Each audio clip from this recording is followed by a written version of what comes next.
నమస్తే. తెలుగు రాష్ట్రాలలో పోటీ పరీక్షలకు ప్రిపేర్ అవుతున్న మిత్రులందరికీ స్వాగతం. టీశాట్ నెట్వర్క్ ఈరోజు మనకు రాష్ట్ర స్థాయిలో జాతీయ స్థాయిలో వస్తున్న వివిధ ప్రభుత్వ ఉద్యోగాలకి ప్రైవేట్ ఉద్యోగాలకి ఎలా ప్రిపేర్ కావాలి, అందులో సిలబస్ ఏ విధంగా ఉంటుంది, ఏ విధంగా నోటిఫికేషన్లు ఎప్పుడు వస్తున్నాయి, ఈ పూర్తి సమాచారాన్ని మన టీశాట్ నెట్వర్క్ మీకు అందిస్తూ ఉంది. అదేవిధంగా ఇందులో సిలబస్ ఏ విధంగా ఉంది, ఎలా ప్రిపేర్ కావాలి, వీటితో పాటు ఆయా సబ్జెక్ట్ ఎక్స్పర్ట్స్ చేత పూర్తి సిలబస్ కూడా అందించే ప్రయత్నం చేస్తూ ఉంది. కాబట్టి రెగ్యులర్గా మీరు టీశాట్ ఛానల్ మీరు ఫాలో అయినట్లయితే ఎలాంటి కోచింగ్ లేకుండా కూడా మీరు ప్రభుత్వ ఉద్యోగము ప్రైవేటు ఉద్యోగం పొందే అవకాశం ఉంటుంది. ప్రభుత్వ ఉద్యోగాలు ఎలా సాధించాలి, అందులో సిలబస్ ఎలా ఉంటుంది, ఏ విధంగా ప్రిపేర్ కావాలి, ఇంటర్వ్యూ గైడెన్స్ ఎలా ఉంటుంది, ఇవన్నీ అందించే ప్రయత్నం చేస్తూ ఉన్నాం. అందులో భాగంగా ఈరోజు బ్యాంకింగ్ సెక్టార్లో ఉండే పోస్టులు ఏమిటి, ఐబీపీఎస్ కండక్ట్ చేసే ఎగ్జామ్స్ ఏంటి, అదేవిధంగా వీటితో పాటు ప్రైవేట్ బ్యాంకులలో ఎలాంటి నోటిఫికేషన్ వస్తున్నాయి, ఎలా ప్రిపేర్ కావాలి, నోటిఫికేషన్ వివరాలు మనం ఎలా తెలుసుకోవాలి, ఈ అంశాలన్నింటినీ కూడా ఈరోజు చర్చించుకుంటున్నాం. దీంతో పాటు ఇంటర్వ్యూకి ఎలా ప్రిపేర్ కావాలి, ఈ అంశాలన్నీ అందించడానికి ఈరోజు మన స్టూడియోకి సబ్జెక్ట్ ఎక్స్పర్ట్స్ రావడం జరిగింది. ముందుగా కెరీర్ గైడెన్స్ అడ్వైజర్ గారు, career guidance councillor doctor Naresh గారు మన స్టూడియోకి రావడం జరిగింది. నమస్కారం సార్. నమస్తే సార్. దీంతో పాటు కెనరా బ్యాంక్ డిప్యూటీ మేనేజర్గా చేసి రిటైర్డ్ అయిన సారు మనకు కోటా లక్ష్మీరాజన్ గారు కూడా మన స్టూడియోకి రావడం జరిగింది. బ్యాంకింగ్ సెక్టార్లో ఎన్నో సంవత్సరాలు చేసి తమ యొక్క జీవితాన్ని మొత్తాన్ని కూడా బ్యాంకింగ్ సెక్టార్కి సేవలు అందించారు. అందులో ఎలాంటి సమస్యలు ఉంటాయి, ఎలాంటి ఇబ్బందులు ఉంటాయి పూర్తిగా అవగతం చేసుకున్న వ్యక్తి వారు. సో వీరితో పాటు మనకు కంప్యూటర్ నాలెడ్జ్, అదేవిధంగా జనరల్ అవేర్నెస్ సంబంధించి అంశాలు అందించడానికి మధుకిరణ్ గారు వస్తున్నారు, మధ్యలో జాయిన్ అవుతారు వారు. సో ఇప్పుడు ఇవి తెలుసుకోవడానికి ముందు బ్యాంకింగ్ సెక్టార్లో ఎలాంటి పోస్టులు వస్తున్నాయి, ఏ విధంగా ప్రిపేర్ కావాలి, వాటి గురించి మనం తెలుసుకుందాం.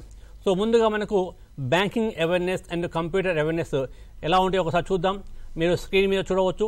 ముందుగా దీనికి సంబంధించి మీకు ఎలాంటి డౌట్లు ఉన్నా కూడా క్రింద స్క్రోల్ అవుతున్న నెంబర్కి మీరు కాల్ చేసి మీ యొక్క డౌట్స్ నివృత్తి చేసుకోవచ్చు. సో ముందుగా మనం ఐబీపీఎస్ మనం చూసినట్లయితే ఐబీపీఎస్ ఎగ్జామినేషన్లో మనకు ఎలాంటి నోటిఫికేషన్ ఉన్నాయి, ఏ సమస్యలు ఉన్నా కూడా స్క్రీన్ మీద కనబడుతున్న ఆ వెబ్సైట్కి మీరు లాగిన్ అయ్యి మీరు తెలుసుకోవచ్చు. ఏమైనా సందేహాలు ఉన్నా కూడా స్క్రీన్ మీద కనబడుతున్న నెంబర్కి మీరు కాల్ చేసి ఐబీపీఎస్ సంబంధించి మీరు పూర్తి వివరాలు తెలుసుకునే అవకాశం ఉంటుంది. అయితే ఇవి మాత్రం నోటిఫికేషన్లో రెగ్యులర్గా వస్తుంటాయి. ఎక్కడ ఎలాంటి గ్యాప్ లేకుండా, ఎలాంటి సమస్య లేకుండా ఒక క్యాలెండర్ ప్రకారం నోటిఫికేషన్ వస్తుంటాయి. కాబట్టి ఎవరైతే ఈ బ్యాంకింగ్ సెక్టర్ని నమ్ముకుంటారో నోటిఫికేషన్ వచ్చిన తర్వాత మ్యాక్సిమం 8 to 9 months 10 months లోపల పూర్తి ప్రాసెస్ అనేది కంప్లీట్ కావడం జరుగుతుంది. ఐబీపీఎస్లో ఎలాంటి నోటిఫికేషన్ ఎలాంటి పోస్టులు ఉన్నాయో ఒకసారి మీరు చూడండి. మనకి ఇందులో సిఆర్పి క్లర్క్ పోస్టులు, పిఓ పోస్టులు, ఎంటీ మేనేజ్మెంట్ ట్రైనీ, ఆర్ఆర్బి, అదేవిధంగా స్పెషలిస్ట్ ఆఫీసర్స్ అనే పోస్టులు మనకు ఇందులో ఉన్నాయి. వీటికి సంబంధించి నోటిఫికేషన్ వస్తున్నాయి కాబట్టి ఆ వెబ్సైట్ ద్వారా మీరు అప్లై చేసుకునే అవకాశం ఉంటుంది.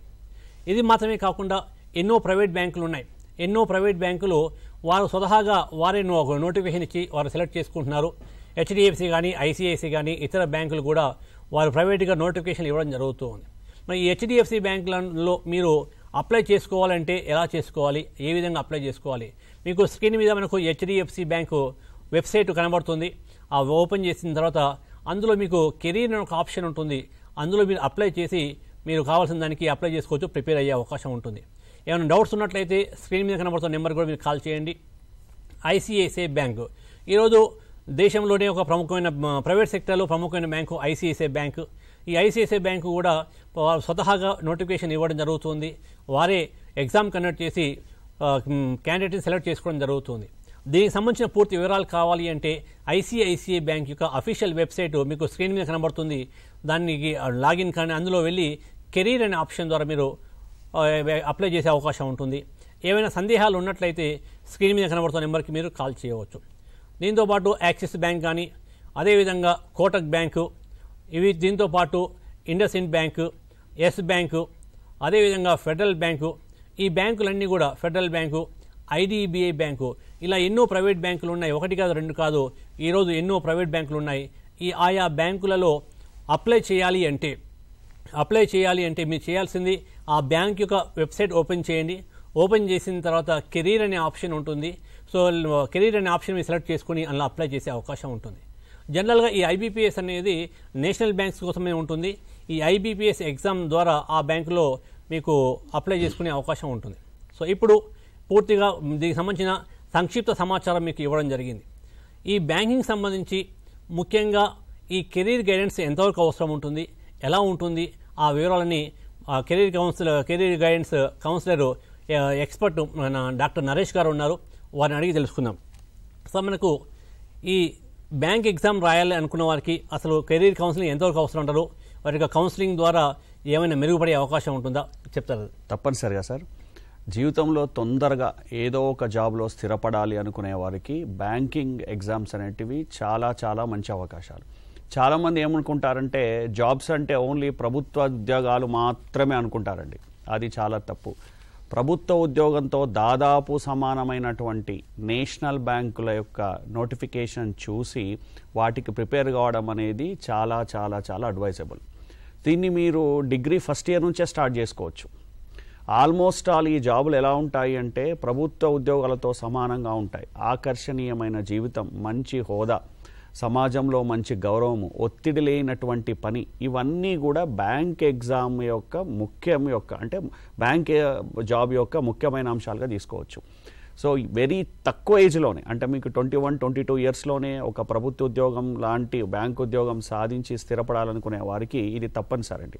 ఈ విషయం చాలామంది తెలియక పీజీలు చేసి ఆ తర్వాత చాలా ఏళ్ళు ఖాళీగా ఉండి జాబ్ రావట్లేదు, మాకు ఒక సరైన జాబ్ లేదు అనే చాలామంది ఉన్నారండి. ఇంకొకటి ఏంటి అంటే ఈ బ్యాంకు జాబ్స్ యొక్క ప్రత్యేకత ఏంటంటే ఏటా వేల సంఖ్యలో ఉద్యోగాలు పడుతున్నాయి. నంబర్ ఆఫ్ పోస్టులు ఎక్కువ ఉంటాయండి. మీకు ఇన్ని వేల సంఖ్యలో ప్రభుత్వ ఉద్యోగాల్లో ఉండవు. రెండవది ఏంటి అంటే మన లోకల్లో అంటే మీ రాష్ట్రాల్లోనే, తెలుగు రాష్ట్రాల్లోనే, తెలంగాణలోనే జాబ్ చేసే అవకాశం ఉంటుంది.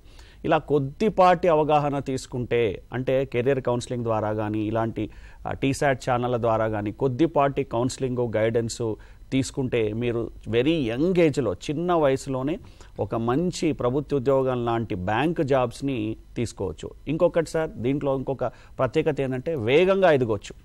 సో కొన్ని ప్రైవేట్ బ్యాంకులో అయితే చాలా చిన్న స్థాయిలోనే మేనేజర్ స్థాయి దాటిపోవచ్చు, ఎందుకంటే దాంట్లో ప్రతిభ ఆధారంగా ఎక్కువగా ఉంటుంది కాబట్టి. సో చాలా వేగంగా జీవితంలో ఎదగడానికి, అంటే ఉద్యోగంలో ఫాస్ట్గా ఎదగడానికి, తమను తాము నిరూపించుకోవడానికి, తొందరగా స్థిరపడి కుటుంబ బాధ్యతను తీసుకోవడానికి, ఇలా అన్నింటికీ ఏంటి అంటే ఈ బ్యాంక్ ఉద్యోగాలు ది బెస్ట్ అని మాత్రం చెప్పగలను.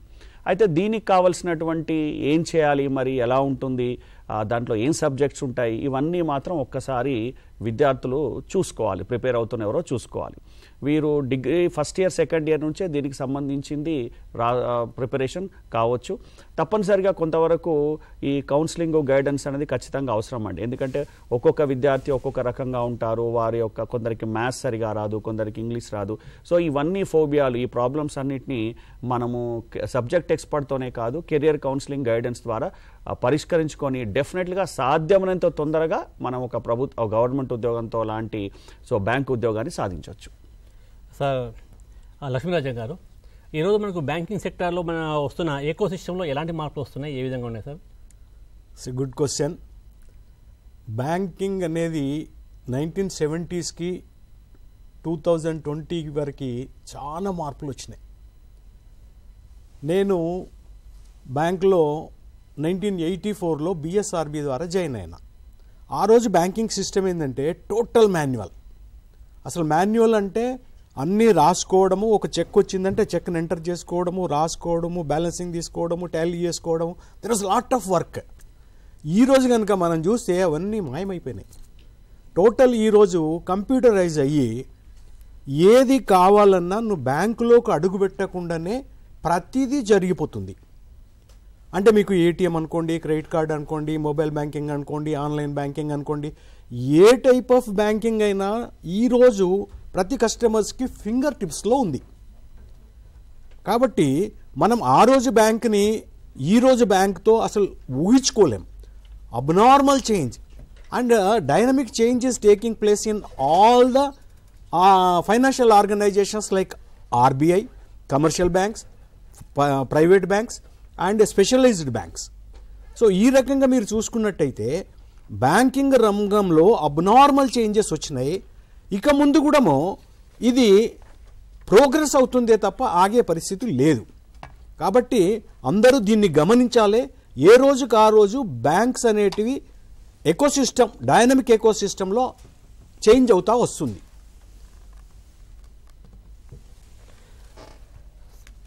సార్ నరేష్ గారు, అసలు ఈ స్ట్రెస్ మనకు బ్యాంక్ ఉద్యోగులు ప్రిపేర్ అయ్యే వాళ్ళకి స్ట్రెస్ మేనేజ్మెంట్ అవసరం అంటారా? ఎలా ప్రిపేర్ కావాలి వారికి? దీని మీద అసలు కౌన్సిలింగ్ అవసరం అంటారా? చెప్పండి దాని గురించి. తప్పనిసరిగా అండి. జనరల్గా కాంపిటేటివ్ ఎగ్జామ్స్, ఏ కాంపిటేటివ్ ఎగ్జామ్ తీసుకున్నా, ఎస్పెషల్లీ బ్యాంకింగ్ ఎగ్జామ్స్ తీసుకుంటే ప్రిపరేషన్ టైంలో వాళ్ళు కొంచెం స్ట్రెస్ ఫీల్ అవుతుంటారు. ఉదాహరణకి కొంతమంది ఇంగ్లీష్ ఫోబియా ఉంటుంది, ఇంగ్లీష్ రాదు, అదో మాకు ఇంగ్లీష్ రావట్లేదు అనే ఒక భయంతో పాటుగా స్ట్రెస్, దానివల్ల ప్రిపరేషన్ సరిగా జరగకపోవడము. కొంతమందికి మ్యాథ్స్ ఫోబియా ఉంటుంది, ఎస్పెషల్లీ బైపీసీ స్టూడెంట్స్ కావచ్చు, అంటే సైన్స్ బ్యాక్గ్రౌండ్ కావచ్చు లేదా ఆర్ట్స్ బ్యాక్గ్రౌండ్ కావచ్చు, వీళ్ళకందరికీ ఏంటి అంటే మ్యాథ్స్ అంటే చాలా భయంగా ఉంటుందండి.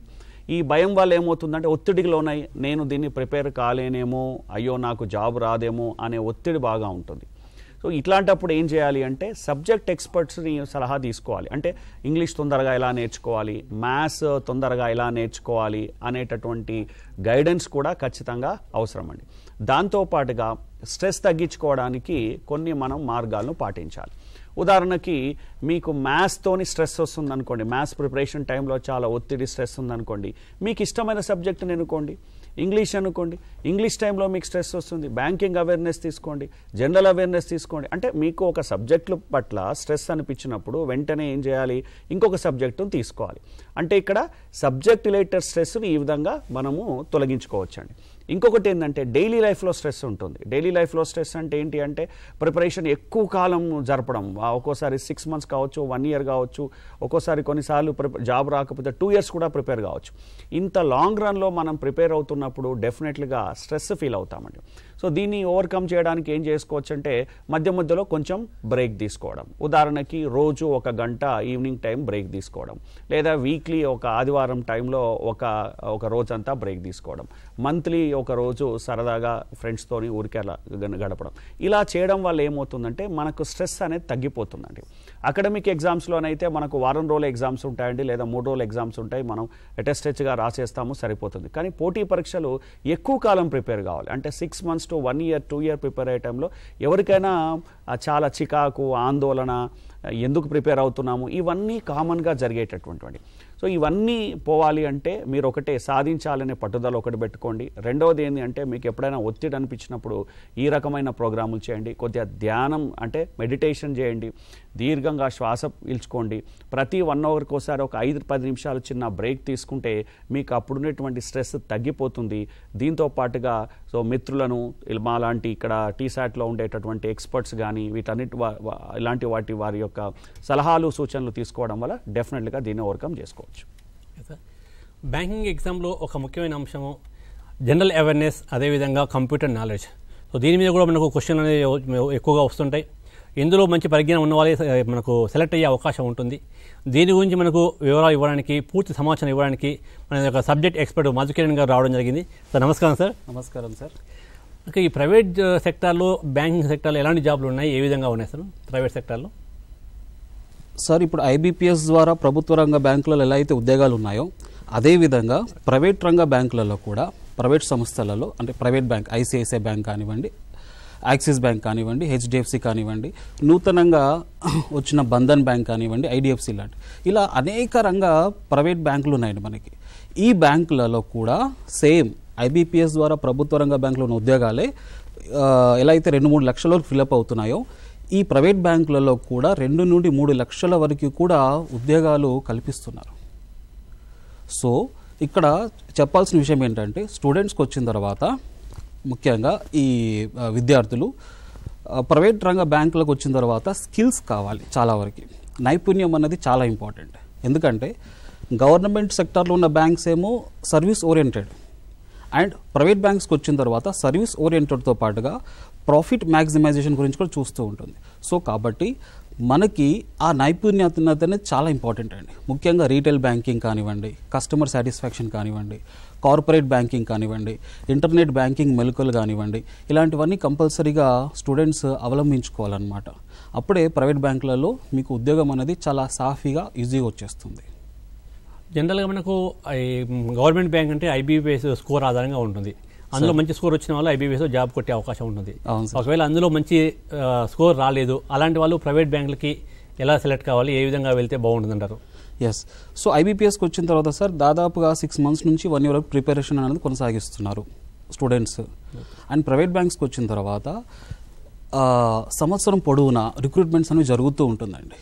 అయితే ఇందులో సిలబస్ అనేది మనకి చాలా ఇంపార్టెంట్. ఐబీపీఎస్లో సెలెక్ట్ కాని వాళ్ళు, స్కోరింగ్ చేయని వాళ్ళు ఎవరైతే ఉన్నారో వాళ్ళు ప్రైవేట్ బ్యాంక్స్లో ట్రై చేయొచ్చా, రిక్రూట్మెంట్ నోటిఫికేషన్స్ ఎప్పుడు పడతాయి, యాక్చువల్గా ఎలా తెలుసుకోవాలి అనే అంశం మీద ఇక్కడ మనం చర్చించబోతున్నాం.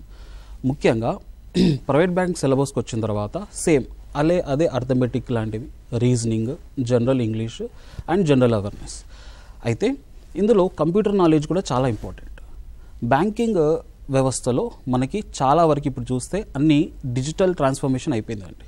సో కాబట్టి ప్రైవేట్ బ్యాంకులలో సిలబస్ అనేవి చాలా వరకు డిజిటల్ బ్యాంకింగ్ పైన, కార్పొరేటివ్ బ్యాంకింగ్ పైననే ఉందన్నమాట. సో రీటైల్ బ్యాంకింగ్ అంటే ఏంటి, కార్పొరేటివ్ బ్యాంకింగ్ అంటే ఏంటి, ముఖ్యంగా ఇంటర్వ్యూ స్కిల్స్ మీకు 100 మార్క్స్కి లేదా కొన్ని సంస్థలు అయితే 85 మార్క్స్కి ఎగ్జామ్ కండక్ట్ చేస్తున్నాయి. కొన్ని బ్యాంకింగ్ సంస్థలు 100 మార్కులకి ఎగ్జామ్ కండక్ట్ చేస్తున్నాయి. కానీ ఇందులో రిటర్న్ టెస్ట్తో పాటుగా ఇంటర్వ్యూ చాలా కీలక పాత్ర పోషిస్తుంది.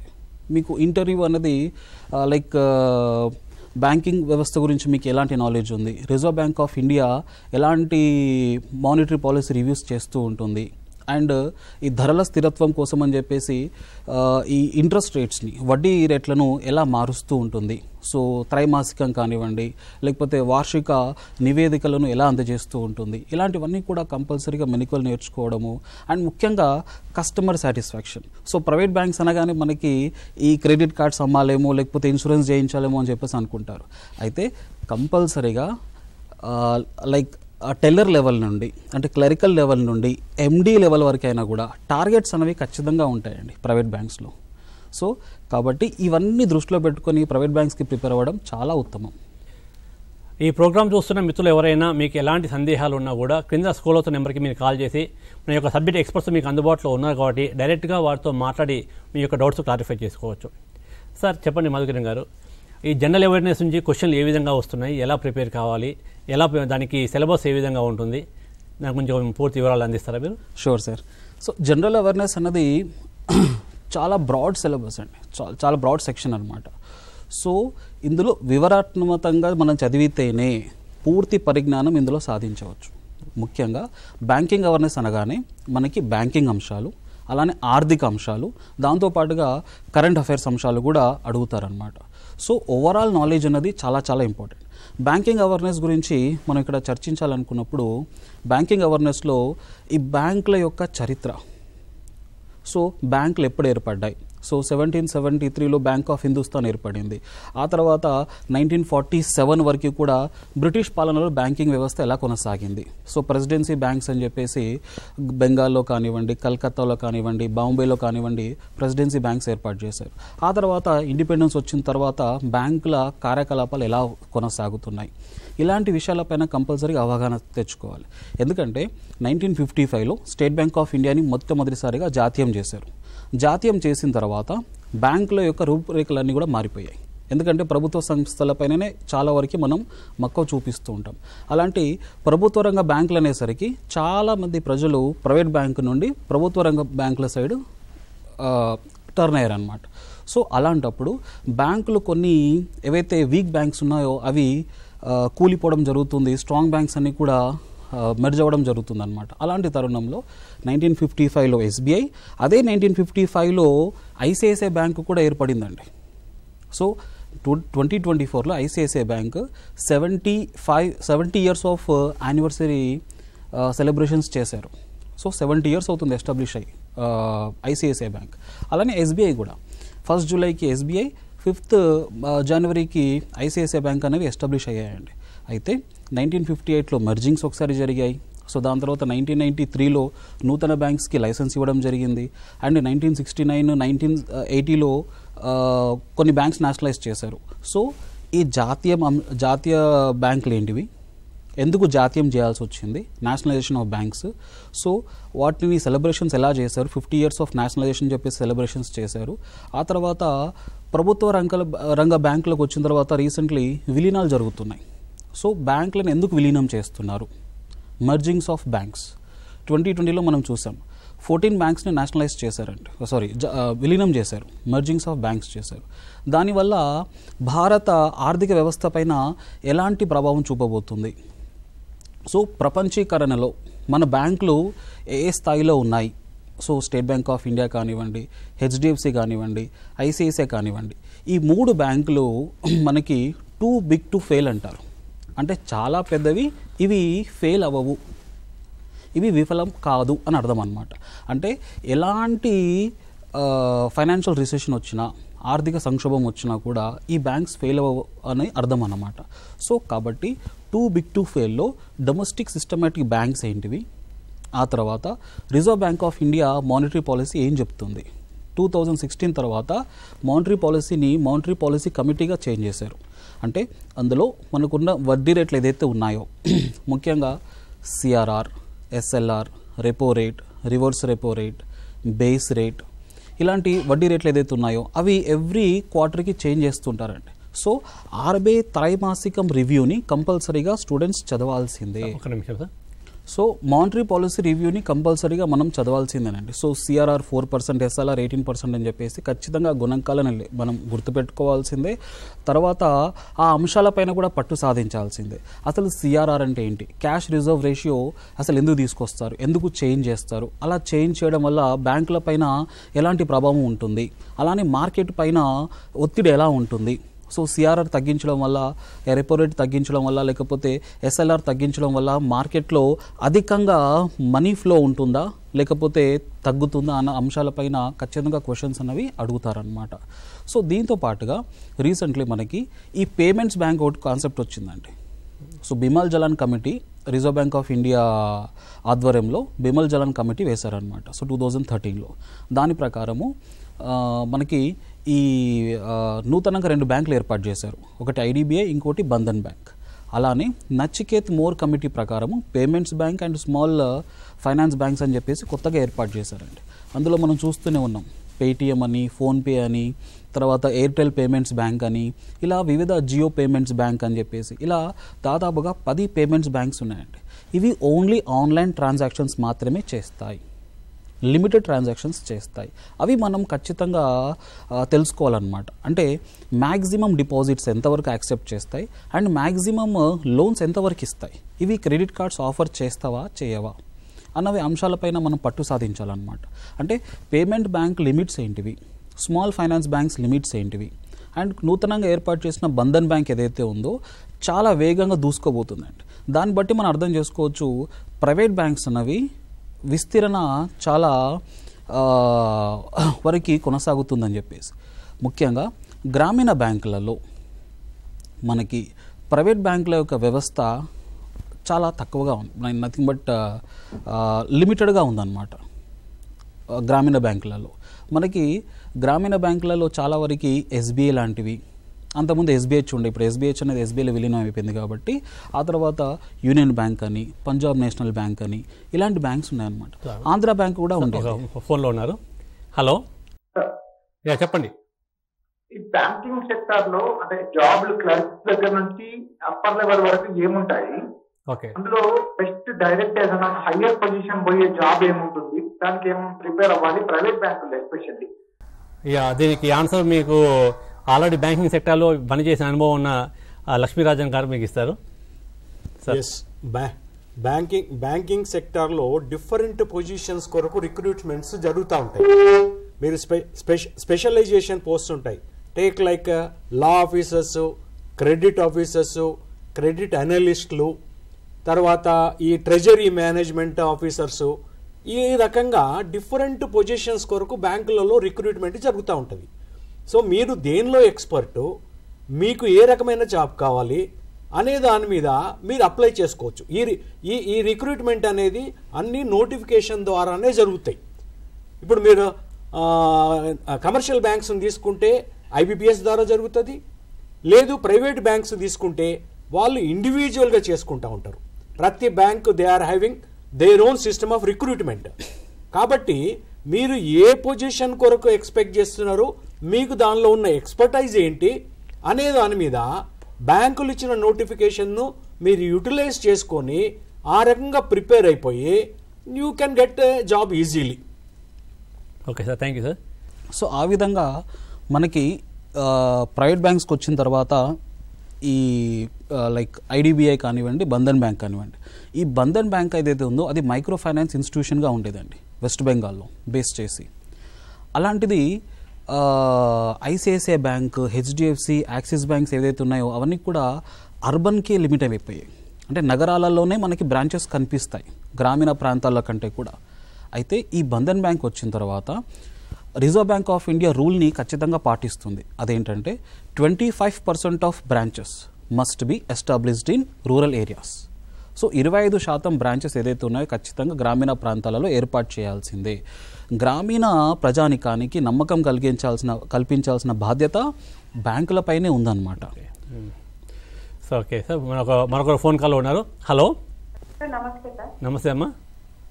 సార్, మా సిస్టర్ రీసెంట్ గా బీటెక్ అయిపోయింది సార్. ఓకే. బ్యాంక్ ఎగ్జామ్స్ కి ప్రిపేర్ అవుదాం అనుకుంటుంది. ఓకే. ఎలాంటి సబ్జెక్ట్స్ ఉంటాయి సార్? ఎట్లా ఏ సబ్జెక్ట్ ఎక్కువ ఫోకస్ పెడితే బాగుంటుంది? ఏ సబ్జెక్ట్స్ మీద మీకు ఫోకస్ పెడితే బాగుంటుంది చెప్తాను సార్. చెప్పండి అమ్మ. మంచి ఆప్షను. ఈరోజు కనుక మీరు బ్యాంకింగ్ రిక్రూట్మెంట్లో కనుక చూసినట్టయితే అసలు వచ్చే వాళ్ళంతా మ్యాక్సిమము బీటెక్ స్టూడెంట్స్, ఎంబీఏ స్టూడెంట్సే ప్రిఫర్ చేస్తున్నారు బ్యాంకింగ్ జాబ్స్ని. ఇప్పుడు వీళ్ళకి కావాల్సిన బేసిక్ నాలెడ్జ్ ఏంది అంటే reasoning, so quantitative aptitude, general awareness, computer awareness, then banking awareness, financial awareness. మీకు ఈ సబ్జెక్ట్స్లో కనుక మీకు నాలెడ్జ్ తీసుకోగలిగితే బ్యాంకింగ్లో సెలెక్ట్ కావడం అనేది చాలా ఈజీ. కాకపోతే మీరు ప్రిపేర్ అయ్యేప్పుడు మీకు ఏ సబ్జెక్టులో గ్రిప్ ఎక్కువ ఉందో దాన్ని 100% చేయాల్సిందే. ఏ సబ్జెక్టులో అయితే మీకు కొంచెం టఫ్ అనిపిస్తుందో అది మ్యాక్సిమం చేసే ప్రయత్నం చేయాలి. దీనిలో కమిట్మెంట్ అనేది కంపల్సరీ. మీరు ఎంతవరకు కమిట్మెంట్ ఇవ్వగలుగుతారు, మీరు ఎంతవరకు ప్రిపేర్ కాగలుగుతారు, ఏ సబ్జెక్ట్స్లో మీకు నాలెడ్జ్ ఎక్కువ ఉంది, ఏ సబ్జెక్ట్స్లో వీక్నెస్ ఉంది, that you have to analyse on your own. అది చేసిన తర్వాత మీరు ఎగ్జామ్కి ప్రిపేర్ అయ్యి ప్రిలిమ్స్ కానీ, మెయిన్స్ కానీ, ఇంటర్వ్యూస్ కానీ, యు గో ఫర్ ఎనీథింగ్, అన్నిటికీ ఈ నాలెడ్జ్ అవసరం. మీరు స్పెషల్లీ ఇంటర్వ్యూ కనుక పోయినట్టయితే ఇంటర్వ్యూలో ఆ బ్యాంక్ పరిస్థితులు ఏంది, ఇండియా ఫైనాన్షియల్ పరిస్థితి ఏంది, బ్యాంకింగ్ రంగంలో ఉన్న ఫైనాన్స్ పరిస్థితి ఏంది, తర్వాత మీకున్న స్కిల్స్ ఏంది. ఇంటర్వ్యూలో మీరు చేయాల్సింది ఏంటంటే మీకు ఏ స్కిల్స్ అయితే ఉన్నాయో దాని మీద ఎక్కువ కాన్సన్ట్రేట్ చేయాలి. Then some banks, private banks కనుక మీరు తీసుకున్నట్టయితే గ్రూప్ డిస్కషన్ అనే కాన్సెప్ట్ కూడా ఉంది. గ్రూప్ డిస్కషన్ అనే కాన్సెప్ట్లో mostly they may go on banking only. ఇది కనుక మీరు కరెక్ట్గా చూసుకోగలిగితే బ్యాంకులలో జాబ్ చేసుకోవడం ఈజీ అమ్మా. All the best. ఓకే, మరొకరు ఫోన్ కాల్లో ఉన్నారు. Hello hello sir. హలో, చెప్పండి అమ్మా. ఇప్పుడు ఎగ్జామ్ రాసేది క్వాలిఫికేషన్ ఏముండదు? క్వాలిఫికేషన్ సో చెప్పండి సార్, నరేష్ గారు క్వాలిఫికేషన్ చెప్పండి సార్. అమ్మ, దేంట్లో అయినా అండర్ గ్రాడ్యుయేషన్ అంటే మనం డిగ్రీ అంటాం కదా, ఏ డిగ్రీ వాళ్ళైనా సరే బ్యాంక్ ఎగ్జామ్ రాసుకోవచ్చు. మీరు బీఏ కావచ్చు, బీకామ్ కావచ్చు, 99% బ్యాంక్ ఎగ్జామ్స్ అండర్ గ్రాడ్యుయేషన్ అంటే మనం డిగ్రీ అంటాం కదా, బీఏ, బీకామ్, బీటెక్, ఏ డిగ్రీ అయినా పర్వాలేదు. సో అవి దాదాపుగా ఎక్కువ బ్యాంక్ ఎగ్జామ్స్ వీటి ఆధారంగానే రిక్రూట్ చేస్తాయి. ఇవి కాకుండా ఐటీ ఆఫీసర్ అంటారు.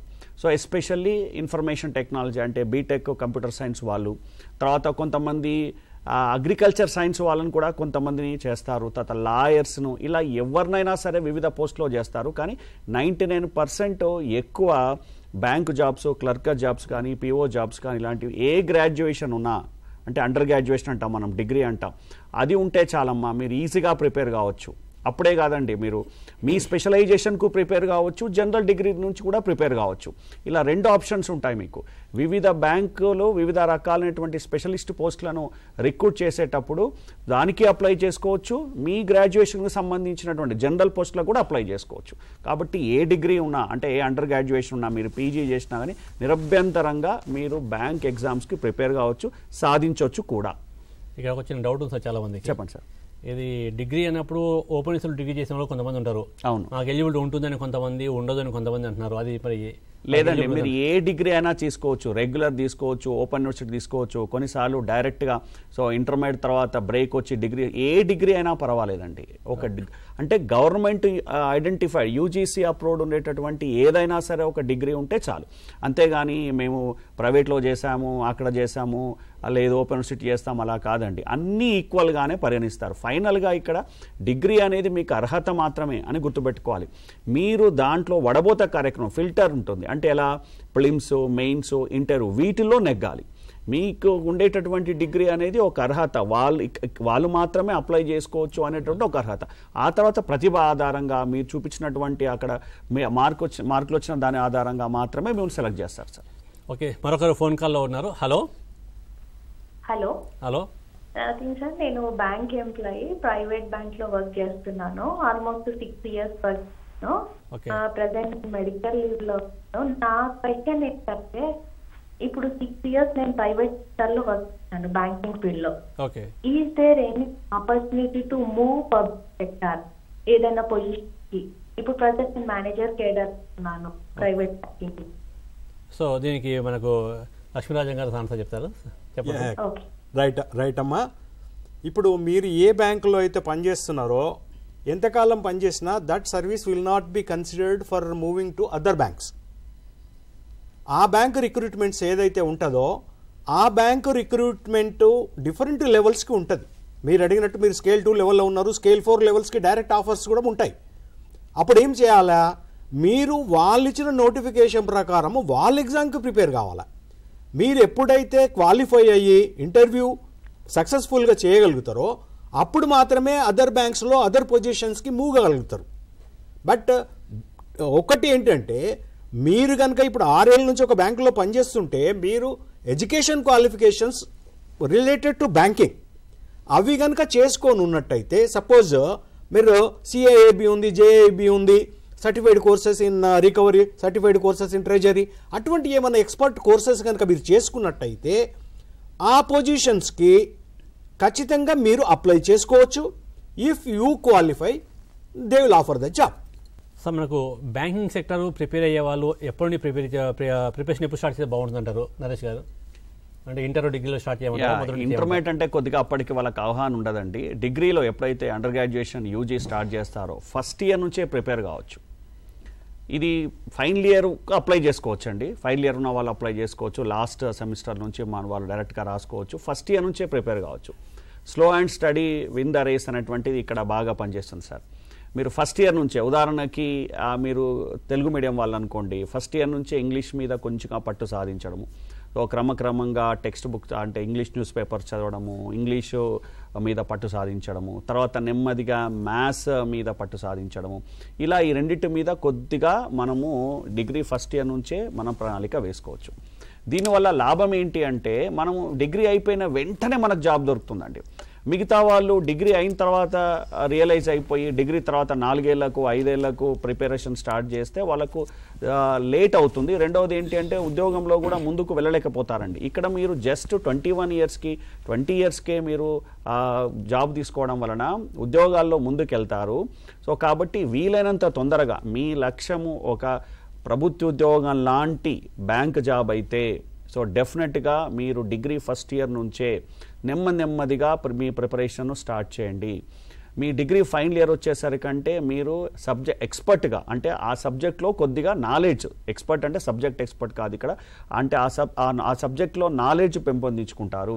దీంతో పాటుగా మీరు కొంచెం ఇంటర్వ్యూ గైడెన్స్ తీసుకోవడము, మాక్ ఇంటర్వ్యూస్ ప్రిపేర్ కావడము, ఇలా so second year final year నుంచి చేయగలిగితే డెఫినెట్లీగా ఒకటే ప్రయత్నంలో అండి, నో డౌట్ ఎక్కువ అవసరం లేదండి, ఒకటే ప్రయత్నం, మ్యాక్సిమం 2 ప్రయత్నంలో 100% మీకు ఒక జాబ్ వచ్చేటటువంటి అవకాశం ఉంది. సార్, మధుకరన్ గారు, ఈరోజు మనకు కంప్యూటర్ అనేది కూడా ఒకటి ఇంపార్టెంట్ సబ్జెక్ట్ మనకు బ్యాంకింగ్ సెక్టార్లో. మరి డిగ్రీలో అసలు కంప్యూటర్ బ్యాక్గ్రౌండ్ లేని వాళ్ళు ఎగ్జామ్ రాయవచ్చా? అంటే కంప్యూటర్ మీద నాలెడ్జ్ ఎంతవరకు అవసరం అంటారు? రైట్.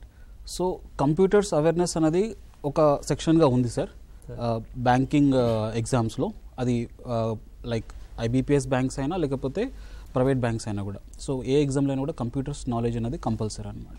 అయితే ఫండమెంటల్స్ ఆఫ్ కంప్యూటర్స్ అంటే కంప్యూటర్స్ యొక్క బేసిక్ నాలెడ్జ్, అలానే MS office, MS word, MS Excel, అయితే కొద్దిగా అడ్వాన్స్ ఎక్సెల్ అని నేర్చుకోవడం జరుగుతుంది అన్నమాట. తర్వాత ఇంటర్నెట్ బ్యాంకింగ్ కొరకు ఇంటర్నెట్ స్కిల్స్, సో ఇలాంటివి సరిపోతాయి సార్. సో సాధారణంగా కంప్యూటర్ నాలెడ్జ్ అనేది బ్యాంకింగ్కి సరిపోతుంది. అయితే ఒక్కసారి రిక్రూట్మెంట్ అయిన తర్వాత so for POs as well as clerks వాళ్ళకి తగిన ఇన్ఫర్మేషన్ టెక్నాలజీ ఏదైతే ఉందో వాళ్ళు ట్రైనింగ్ ఇవ్వడం జరుగుతుంది అన్నమాట. అయితే ప్రైవేట్ బ్యాంక్స్కి వచ్చిన తర్వాత స్పెషలైజేషన్ అనేది చాలా ఇంపార్టెంట్ అండి. స్కిల్స్ అండ్ స్పెషలైజేషన్ చాలా ఇంపార్టెంట్. సో ఈ రోజుల్లో మనం సాధారణంగా చూస్తున్నాం ఏఐ లాంటివి, క్లౌడ్ కంప్యూటింగ్ లాంటివి, సో బ్లాక్ చైన్ మేనేజ్మెంట్ లాంటివి. సో ఇలాంటి అన్నీ కూడా చాలా వరకు టెక్నాలజీ బాగా వాడకంలో ఉంది. బ్యాంకింగ్ సెక్టార్లో ఇవి కీలక పాత్ర పోషిస్తుంది అన్నమాట. అయితే ఈ రోజుల్లో ఉద్యోగాలు అన్న తర్వాత స్పెషలైజేషన్ గురించే చాలా వరకు రిక్వైర్మెంట్ ఉందండి. సో ప్రైవేట్ బ్యాంక్స్కి వచ్చిన తర్వాత ఈ క్లౌడ్ కంప్యూటింగ్ లాంటివి, తర్వాత ఏఐ కానివ్వండి, ఆర్టిఫిషియల్ ఇంటెలిజెన్స్ లాంటివి, బ్లాక్ చైన్ మేనేజ్మెంట్ లాంటివి, ఫ్రాడ్ మేనేజ్మెంట్ లాంటివి, సో ఇలాంటి వాటిపైన ఒకసారి మనము ట్రైనింగ్ తీసుకోవడం లాంటివి, లేకపోతే ఏదైనా డిప్లొమా చేయడం వల్ల మంచి పొజిషన్స్ లాంటివి మనము ప్రైవేట్ బ్యాంక్స్లో సాధించవచ్చు. ఓకే సార్, మరొకరు ఫోన్ కాల్లో ఉన్నారు. హలో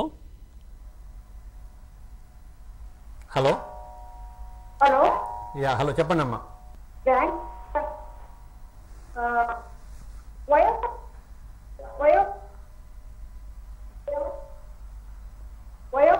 అచ్చా, మీరు ఏజ్ లిమిట్ అడుగుతున్నారు అంతేమ్మా? వయసు. యా, సో చెప్పండి సార్, ఏజ్ ఎంతవరకు ఉండాలి? బ్యాంకు పిఓస్ కానీ బ్యాంక్ క్లర్క్స్ కానీ చేయాలంటే ఏజ్ ఎంతవరకు ఉండొచ్చు అంటారు? ఏజ్ లిమిట్ ఏజ్ లిమిట్ అంటే అప్పర్ లిమిట్ అనేది అది ప్రిస్క్రైబ్ చేసి ఉంది. మినిమం ఏంటంటే మనకు ఈ 18 years అండ్ అబౌవ్ ఏదైనా కానీ for clerical post or officers post or specialized post according to your education qualifications మనకు అప్లై చేసుకునే అవకాశం ఉంది. ఇప్పుడు ఏ బ్యాంక్ అయినా, ఐబీపీఎస్ అయినా కానీ దానిలో ప్రిస్క్రైబ్ చేస్తుంది, ఆర్బీఐ అయినా కానీ దానిలో ప్రిస్క్రైబ్ చేస్తుంది. ఈవెన్ ప్రైవేట్ బ్యాంక్స్ ఆల్సో ఏదైతే వాళ్ళు నోటిఫికేషన్ ఇస్తారో ఆ నోటిఫికేషన్లోనే మీకు ఏజ్ క్రైటీరియాస్ కూడా ఇస్తారు. దాని కొరకు మనం ప్రత్యేకంగా ఆలోచన చేయాల్సిన అవసరం లేదు. If you are applying for HDFC or ICICI bank, వాళ్ళ నోటిఫికేషన్లోనే ఆల్ క్రైటీరియాస్ ఏ కండిషన్స్ ఉంటే నువ్వు అప్లై చేయొచ్చు అనేది ఆ నోటిఫికేషన్లోనే వస్తుంది. కాబట్టి దాని ప్రకారం మనం ఎలిజిబులా కాదా అనేది అప్లికేషన్ ఓపెన్ చేయగానే మనకు తెలిసిపోతుంది. సో మీరు అప్లికేషన్ ఓపెన్ చేయండి, అప్లికేషన్లో మీ ఏజ్ క్రైటీరియా సరిపోతుంది, మీ ఎడ్యుకేషన్ క్వాలిఫికేషన్స్ సరిపోతున్నాయి అనుకుంటే then you are eligible and you can apply. Okay, so మనకు ముఖ్యంగా ఈ బ్యాంకింగ్ సెక్టర్ ఐబీపీఎస్ కానీ ఇతర ప్రైవేట్ బ్యాంకులు ఏదైనా కూడా సిలబస్ గురించి ఆల్రెడీ మనం మాట్లాడుకోవడం జరిగింది. అందులో ఆల్రెడీ మనకు మధుకిరణ్ గారు చెప్పారు పూర్తిగా సిలబస్ గురించి. యాప్టిట్యూడ్, రీజనింగ్ వాటి నుండి క్వశ్చన్లు అడుగుతూ ఉంటారు. General awareness, banking awareness, financial సంబంధించి క్వశ్చన్లు అడుగుతూ ఉంటారు. అదేవిధంగా బేసిక్ కంప్యూటర్స్ గురించి కూడా క్వశ్చన్లు అడగడం జరుగుతుంది. వీటన్నిటిలో కూడా మ్యాక్సిమం ప్రియారిటీ ఏ సబ్జెక్ట్ నుంచి క్వశ్చన్లు వస్తున్నాయంటే మీకు తెలిసిందే యాప్టిట్యూడ్ అండ్ రీజనింగ్. ఇందులో జనరల్గా ప్రిలిమినరీ ఎగ్జామినేషన్లో రీజనింగ్ నుండి క్వశ్చన్లు అడుగుతూ ఉంటారు. అదేవిధంగా న్యూమరికల్ ఎబిలిటీ అని అంటుంటారు. న్యూమరికల్ ఎబిలిటీ టాపిక్ ఏదైనప్పటికీ టైం లిమిట్ అనేది చాలా చాలా తక్కువగా ఉంటుంది. ఇక్కడ ఒక ప్రశ్నకి 1 నిమిషం కూడా టైం అనేది ఉండదు. దాదాపు ఒక ప్రశ్నకి మీకు కేవలం 36 సెకండ్ల నుండి 36 అండ్ అబోవ్ టైం మాత్రమే ఉంటుంది. అంటే ఒక 36-40 సెకండ్స్లో క్వశ్చన్ చదవాలి, అర్థం చేసుకోవాలి, ఆన్సర్ కనుక్కొని అక్కడ మీరు చేయాల్సి ఉంటుంది. కాబట్టి ఇక్కడ మీకు స్పీడ్ అనేది చాలా ఇంపార్టెంట్. ఎవరైతే బ్యాంకింగ్ ఎగ్జామ్ ప్రిపేర్ అవుతున్నారో వారికి నాట్ ఓన్లీ యాక్యురసీతో పాటు టైం సేవింగ్ అనేది కూడా ఇంపార్టెంట్. సో కాబట్టి ప్రిలిమినరీ ఎగ్జామినేషన్ మీరు క్వాలిఫై కావాలి అంటే క్యాలిక్యులేషన్ స్పీడ్ బాగా ఉండాలి. దీనికోసం మీరు చేయాల్సింది ఏంటి అంటే ముందుగా ప్రీవియస్ క్వశ్చన్ పేపర్స్ తీసుకోండి, వాటిని ఒకసారి మీరు ప్రాక్టీస్ చేయండి. దానికి ఎంత టైం పడుతుందో చూడండి. మీరు ఇన్ టైంలో చేయగలుగుతున్నారా లేదా, చేయలేకపోయినట్లయితే మీరు యొక్క స్పీడ్ ఇంక్రీజ్ చేసుకోవాలి. క్యాలిక్యులేషన్ చేయాలి అన్నప్పుడు మీరు హై స్కూల్లో నేర్చుకున్న ట్రెడిషనల్ క్యాలిక్యులేషన్ ఎవరైతే చేస్తారో వారు ఇక్కడ క్వాలిఫై కావడానికి అవకాశం చాలా తక్కువగా ఉంటుంది. ఎందుకు అంటే ఒక 2 బిగ్ నెంబర్స్ ఇచ్చి మల్టిప్లై చేయండి అంటారు. మల్టిప్లై చేయాలి అంటే చేస్తాం, అది చేయడానికి 1 minute కానీ అంతకన్నా ఎక్కువ టైం పట్టే అవకాశం ఉంది. కానీ ఇక్కడ మాత్రం అంత టైం లేదు. కాబట్టి better to choose Vedic maths. ఒక అద్భుతమైన గణితం ఉంది, వేద గణితం అనేది ఉంటుంది. దాన్ని మీరు ప్రాక్టీస్ చేసినట్లయితే దాని ఆధారంగా ఎలాంటి క్యాలిక్యులేషన్ చేయకుండా కూడా మీరు ఆన్సర్ ఫైండ్ అవుట్ చేసే అవకాశం ఉంటుంది. మరికొన్ని ఎలిమినేషన్ ప్రాసెస్లో కూడా మీరు ఆన్సర్ కనుక్కోవచ్చు. ఇది మాత్రమే కాకుండా ఇది క్వాలిఫై అయిన తర్వాత మెయిన్స్కి వస్తే మెయిన్స్లో మీకు యాప్టిట్యూడ్ కన్నా డేటా ఇంటర్ప్రిటేషన్ మీద క్వశ్చన్లు ఎక్కువగా అడుగుతున్నారు. ఈరోజు పోటీ పరీక్ష ఏదైనా కూడా బ్యాంకింగ్ సెక్టార్ మాత్రమే కాదు, బ్యాంకింగ్ సెక్టార్తో పాటు ఇతర పోటీ పరీక్షలు గవర్నమెంట్, స్టేట్ గవర్నమెంట్ కానీ సెంట్రల్ గవర్నమెంట్ కానీ ఎగ్జామ్స్ ఏదైనా కూడా డేటా ఇంటర్ప్రిటేషన్ అనేది ఒక ప్రముఖమైన టాపిక్గా ఇవ్వడం జరుగుతుంది. ముఖ్యంగా బ్యాంకింగ్ ఎగ్జామ్లో మెయిన్స్ ఎగ్జామినేషన్లో ఎక్కువ క్వశ్చన్లు అడిగేది ఏంటి అంటే data interpretation. What is the data interpretation అంటే how to present the data, దాని మీద క్వశ్చన్లు అడుగుతూ ఉన్నారు. కాబట్టి ఇది మీరు బాగా ప్రాక్టీస్ చేయాలి. డేటా ఇంటర్ప్రిటేషన్ మీరు పర్ఫెక్ట్ కావాలి అంటే క్వాంటిటేటివ్ యాప్టిట్యూడ్లో ముఖ్యంగా 3 టాపిక్లు ఉన్నాయి: averages, ratio in proportion and percentages. ఈ 3 టాపిక్లు మీరు పర్ఫెక్ట్గా ఉన్నట్లయితే డేటా ఇంటర్ప్రిటేషన్ మీరు ఈజీగా చేయగలుగుతారు. కాబట్టి ముందుగా మీరు ఈ 3 టాపిక్స్ మీద మంచి కమాండ్ సంపాదించండి. చేసిన తర్వాత డేటా ఇంటర్ప్రిటేషన్ ఉన్న క్వశ్చన్ మీరు చేయండి. ఈ డేటా ఇంటర్ప్రిటేషన్లో కూడా బార్ డయాగ్రామ్స్ అని, XY చార్ట్స్, పై చార్ట్స్, ట్యాబులేషన్ అంటే పట్టికీకరణ, అదేవిధంగా టేబుల్స్, మన XY chart, graph, bar diagram ఇవన్నీ ఉంటాయి. వీటి మీద మీకు క్వశ్చన్లు అడుగుతూ ఉంటారు. సో వీటికి మీరు మంచి కమాండ్ సాధించాలంటే ఒకటే వేదిక్ మ్యాథ్స్ మీద మంచి కమాండ్ సాధించాలి. అది మీ యొక్క క్యాలిక్యులేషన్ స్పీడ్ పెంచుతుంది. సెకండ్ ఏంటి అంటే మీరు నెక్స్ట్ ఈ మన డేటా ఇంటర్ప్రిటేషన్కి సంబంధించిన క్వశ్చన్లు, ప్రీవియస్ క్వశ్చన్ అన్ని కూడా మీరు ప్రాక్టీస్ చేయండి. అండ్ దీంతోపాటు మనకు ఈ మన బ్యాంక్ ఎగ్జామ్స్ ఏవైనా కూడా లక్ష్మీరాజన్ గారు, బ్యాంక్స్ పూర్తిగా మనకు సెంట్రల్ గవర్నమెంట్ కానీ, మనకు గవర్నమెంట్ బ్యాంక్స్ కానీ, ప్రైవేట్ బ్యాంక్స్ కానీ వీటన్నిటిని కూడా కంట్రోల్ చేసేది ఆర్బీఐ. ఈ ఆర్బీఐ కంట్రోల్ చేస్తుంది. దీని యొక్క ఎఫెక్ట్ ఈ పబ్లిక్ బ్యాంకుల మీద, ప్రైవేట్ బ్యాంకుల మీద ఏ విధంగా ఉంటుందంటారు ఎఫెక్ట్? ఇప్పుడు ఆర్బీఐ అనేది మనకు 1935 నుంచి ఉంది. All banks are controlled by RBI, either it is private bank, public bank or gramin banks, all banks including new generation banks.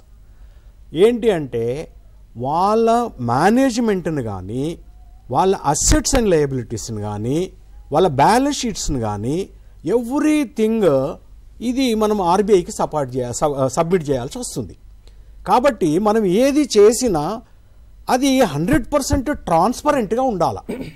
ఎందుకంటే మనం ఏ ట్రాన్సాక్షన్ చేసినా, ఏ రకమైన లోన్స్ ఇచ్చినా, ఏ రకమైన డిపాజిట్స్ యాక్సెప్ట్ చేసినా, ఏ రకమైన రేట్స్ మనం ఇస్తున్నాము అనేది it is controlled by RBI. ఇంతకుముందు సార్ చెప్పినట్టు సిఆర్ఆర్ కావచ్చు, ఎస్ఎల్ఆర్ కావచ్చు, మన డిపాజిట్స్ అడ్వాన్సెస్కి సంబంధించి రెపో రేట్ కావచ్చు, రివర్స్ రెపో రేట్ కావచ్చు, ఇవన్నీ మనకు బ్యాంక్స్ మీద ఎఫెక్ట్ ఇస్తాయి. సపోజ్ మనము సిఆర్ఆర్ తగ్గింది అనుకుందాం. సిఆర్ఆర్ తగ్గితే ఏమవుతుంది?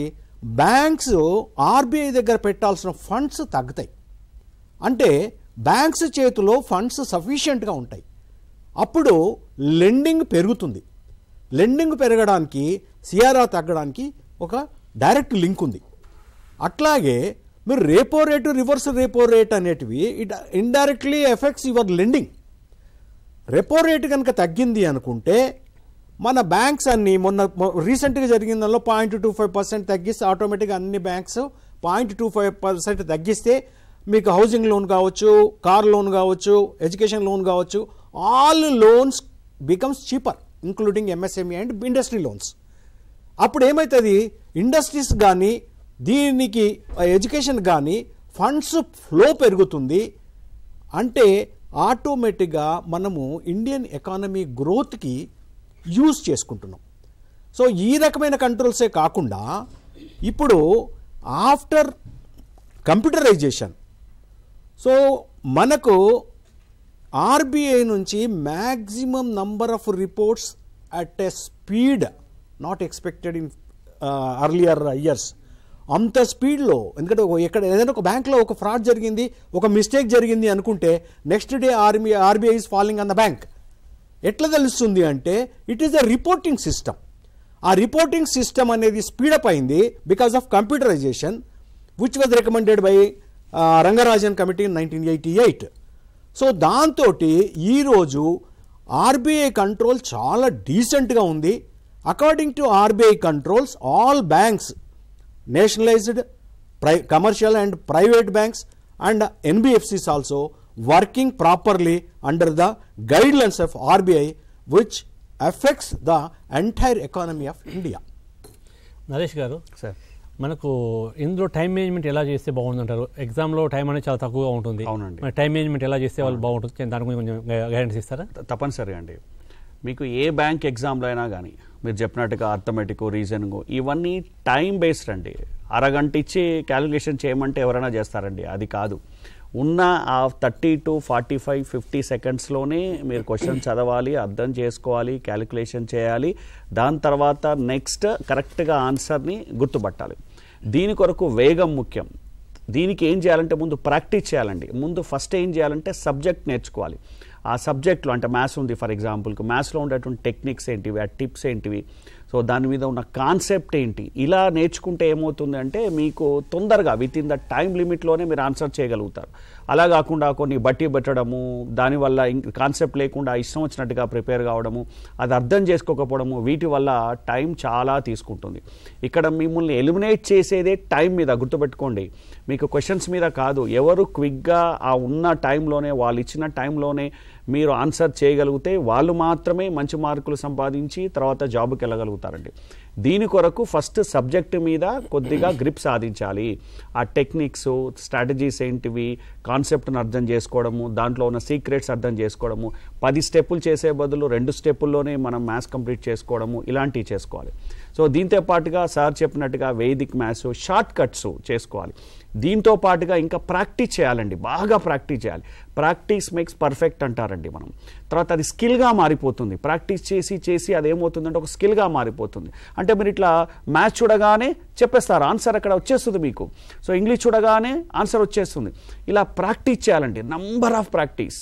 సో లాస్ట్ మీ ప్రిపరేషన్ తర్వాత ఏం చేయాలంటే కనీసానికి ఒక 20 to 30, వీలైతే ఒక 50 పేపర్స్ అయినా సరే ప్రాక్టీస్ చేయండి. ప్రాక్టీస్ వల్ల పర్ఫెక్ట్ అవుతుంది. మీరు ప్రాక్టీస్ చేసిన తర్వాత అది స్కిల్గా మారుతుంది. ఒక్కసారి మీరు ఆ స్కిల్ని దొరకబట్టుకున్నారు, మీకు వచ్చేసింది అంటే ఇంకా వేగంగా, మిగతా వాళ్ళకంటే ఎక్కువ వేగంగా మీరు ఆన్సర్లు చేయగలుగుతారు. దీనితో పాటుగా ప్రాక్టీస్ చేసేటప్పుడు ఎక్కడ తప్పు చేస్తున్నాము అనేది గమనించండి. అర్థమెటిక్లో చేస్తున్నామా, రీజనింగ్లో చేస్తున్నామా, రేషియోలో చేస్తున్నామా, ఎక్కడ ఆ సబ్జెక్ట్లో ఉండేటువంటి ఏ క్వశ్చన్స్కి సంబంధించినవి తప్పు చేస్తున్నామో చూసుకోండి. డేటా ఇంటర్ప్రిటేషన్ తప్పు చేస్తున్నామా, మ్యాథ్స్ చేస్తున్నామా, అంటే ఆ వింగ్ దొరకబట్టి మీరు సబ్జెక్ట్లో ఏ క్వశ్చన్, ఏ టైప్ ఆఫ్ క్వశ్చన్స్ను మీరు ఆన్సర్ చేయలేకపోతున్నారు అనేది గుర్తించాలి. చాలామంది అభ్యర్థులు ప్రిపేర్ అయ్యే వాళ్ళు ఏం చేస్తుంటారంటే ఎగ్జామ్ ఇలా మొక్కబడిగా రాసి వాళ్ళు పడేస్తుంటారండి. అది కాదు. మీరు ఎగ్జామ్ ఎంతసేపు అయితే రాశారో ఎగ్జామ్ అనాలిసిస్కి, అంటే ఎక్కడ తప్పులు చేశాము, ఎందుకు చేశాము అనే అనాలిసిస్ కూడా ముఖ్యము. అంతే టైం కేటాయించండి. ఉదాహరణకి మీరు 3 hours ఎగ్జామ్స్ రాశారండి, మళ్ళీ ఒక 3 గంటలు ఎగ్జామ్ రాసిన తర్వాత మరొక 3 గంటలు ఎందుకు తప్పు చేశాము అనేది, ఎందుకు తక్కువ మార్కులు వచ్చాయనేది అనాలిసిస్ చేయాలి.